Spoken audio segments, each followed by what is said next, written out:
Hello, it's a very windy old morning and I'm out in the greenhouse, and today I'm going to take the cuttings from the roses that I was given for my birthday.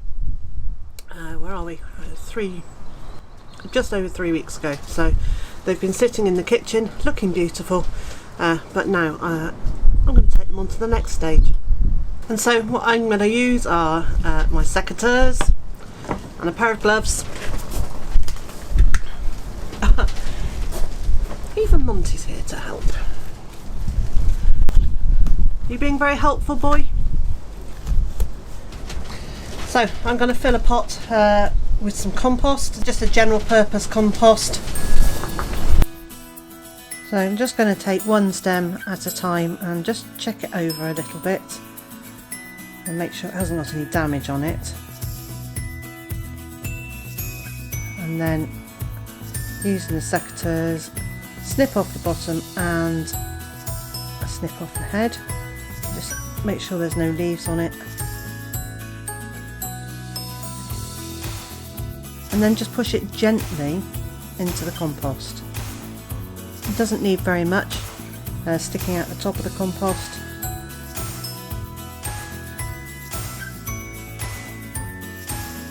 And then a nice clean cut at the top and the bottom. Cut off the leaves. And then you just keep going. Now I haven't firmed this compost into this pot.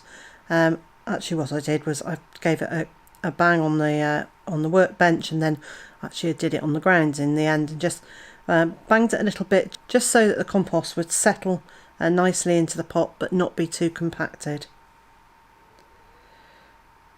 One of the important things is that you have really sharp secateurs so you get a good clean cut. Now I'm fairly sure that these ones are not sharp enough because the cut isn't as clean as I'd like it to be, but they are the only gardening ones I've got at the moment, and so that's what I'm having to go with.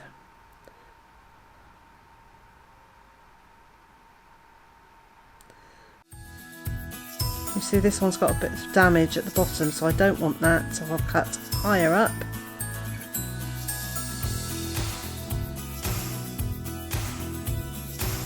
And the leaves off.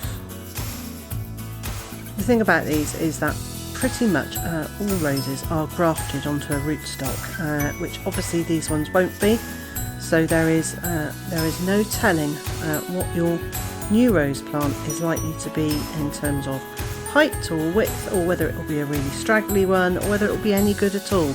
However, there is a chance that it could be an absolute cracker of a rose. I think that's a gamble worth taking, and I don't really mind whether roses plants are tidy or compact or straggly. I still think the flowers are beautiful, and we really like having the rose hips to be able to make rose hip syrup and rose hip wine.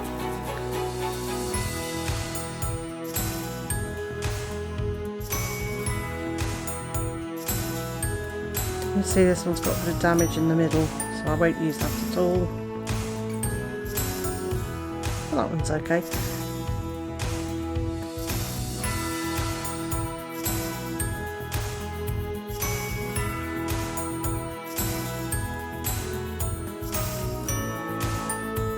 And this pot will just sit outside for about a year, and I will make sure it's watered in dry weather, and I'll come and check to see whether there's signs of growth or rot. If any of them look like they're rotting, I'll take them out very quickly to prevent disease spreading, and those that look like they're growing, well, they will stay in here until either late winter or early spring next year, when I'll plant them out to where I want them.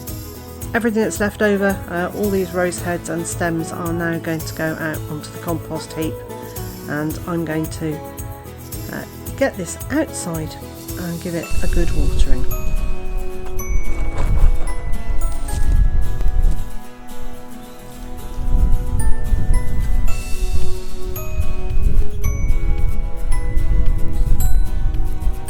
I'm pouring the water over it slowly so it's got a chance to sink down through the compost.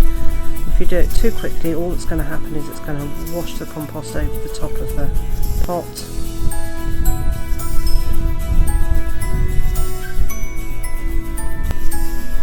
And a good way to check whether the water has got all the way through the compost is to lift the pot up and see if the water is draining out at the bottom.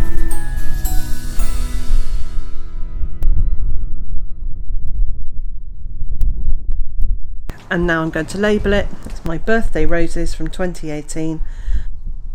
And so that's it. It really is that simple. I've come back inside now because it started raining. But when it pauses, I'm going to be going out to the chicken field and having a look at the wild roses and dog roses that are planted in the hedgerow. Well, you can't really call it a hedgerow yet. It's only about 2 or 3 feet high. But in a few years' time, it will be a hedgerow. So I'm going to go out, take some cuttings from some of those roses, get those into a pot as well, and then I'll be able to add them to the hedge, hopefully this time next year. And so, wherever you are in the world and whatever you're up to today, I hope it's a good one for you. And I also hope you can join me again tomorrow.